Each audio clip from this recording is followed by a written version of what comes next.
سلام د نیوز پریس چینل لیدونکو ستړي مشه پام وکړئ تازه خو ډېر زیات مهم خبر ته پاکستان ته د ضمیر کابلوف سفر د افغانستان پر وضعیت خبرې کړي. کابل او اسلام آباد ته افغانستان لپاره د روسیې د ځانګړي استازي ضمیر کابلوف تازه سفرونو او په اړه د سیاسي چارو د یو شمېر شنونکو باورونه.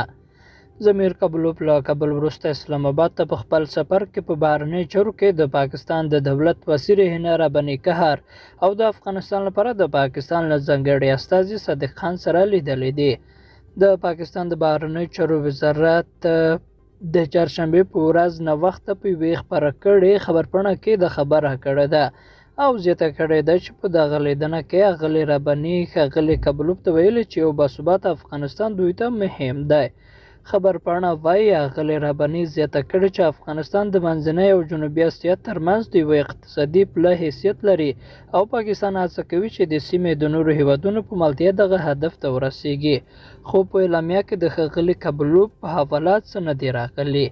ښاغلی کابلوف داسې مهال پاکستان ته سفر کوي چې نوموړي له دې وړاندې د روانې میلادي میاشتې په 12 افغانستان ته په خپل سفر کې د طالبانو حکومت د بهرنیو چارو سرپرست وزیر امیر خان متقي سره هم لیدلی و.